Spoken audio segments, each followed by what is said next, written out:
Alan here is Aiden's video analysis. I didn't get him a video of him actually throwing, but that's okay because I know what he needs to work on at this point. We always got to start with the lower body because the lower body, it's where it all starts, and the upper body is just going to react to it. I mean, really, the lower body uh, controls, or really is the main focal point for so many things in the upper body. Like you talk about, like the arm getting up too early has to do with the lower body. The trunk lean has to do with the lower body. Um, Sometimes where the front foot is planted, it has to do with how he pushes off. So for him, what we need to work on here, first of all, is strengthening up this ankle. So we're going to do some exercises next week on that little I forget what it's called. It's one of those workout balls that you stand on, and it forces your ankle to move in different positions to stabilize. He has a little bit of a weak ankle there. We also need to work on him getting that knee to relax more because when you throw the baseball um, with consistency and accuracy, when you're talking about the release point, the lower body again has a lot to do with the release point. It's not the upper body that has much to do with it. And when he stabilizes his leg, remember he stabilized his leg and he would push back so quickly. I mean, even when we did the knee drill, he would he would push back so quickly. So he needs to, in order to fix that type of an action, he just needs to stride out more.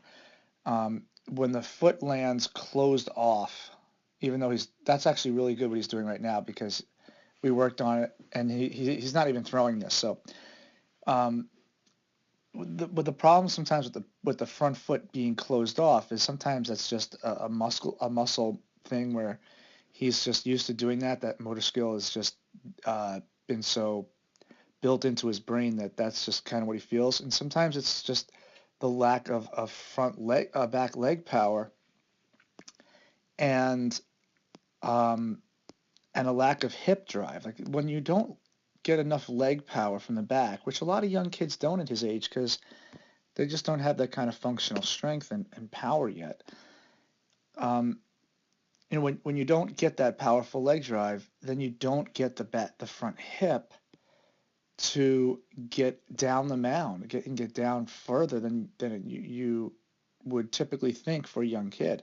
So that hip's just got to get down, out and lower, and we got to power out of the back leg a little more. So we'll work on some exercises to power that back leg, and that will put the stride out a little bit further, and then he'll get that nice bend. So when you have a pitcher who is very front leg strong and stands up too tall on the front leg, typically that's because their stride just isn't long enough because they just don't have the back leg power. So what's going on here is when the back leg is powered, it moves the hips down. It moves the hips down the mound better. And that will throw the leg out further. And when you power out of the back leg, the front leg receives that and it will move out further and it will straighten out more than he's doing now. And again, sometimes it's also just a muscle motor. It's a motor skill issue that just needs to be relearned. And if he does it over and over again, he'll be fine. He'll get it. But here's the thing that he wants to avoid doing. Like when he's doing a drill like this, where he's moving out, what he wants to do is he wants to see how he turns his foot immediately. That's not what he does in his windup, and that's not what you want to do at all because once you start to open up, then you really lose leg power and you can't drive because you're everything is opening and you're starting to rotate and you have to finish moving horizontally first before you can start turning out. When he does this type of drill, he can't open the foot like that. I know he's thinking about opening it up so he doesn't land closed off, but actually he has to do the opposite. He's got to drive harder from the back leg, and he's got to keep this foot closed. He's got to keep this foot, the knee closed off all the way out until about here, and then with this last drive of the back leg, he pushes and then lands the foot out. He doesn't have to open the foot this early. This is actually a negative thing to do.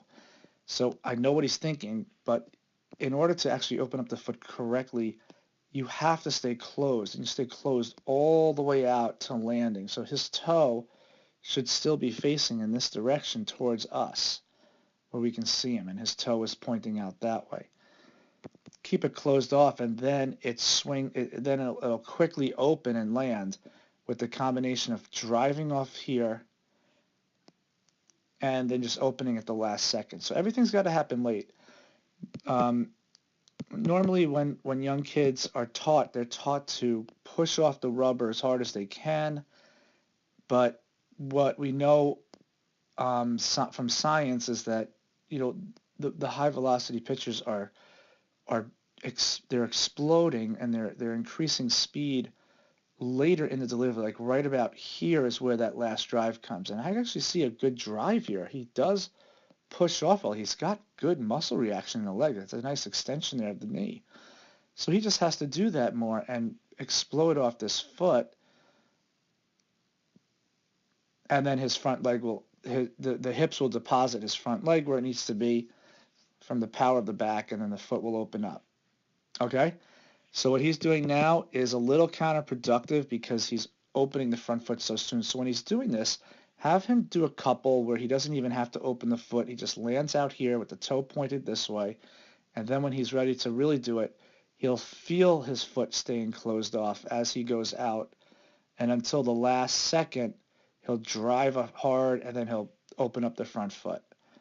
All right? So this right here, this movement right here, he wants to stay away from this. This is no good.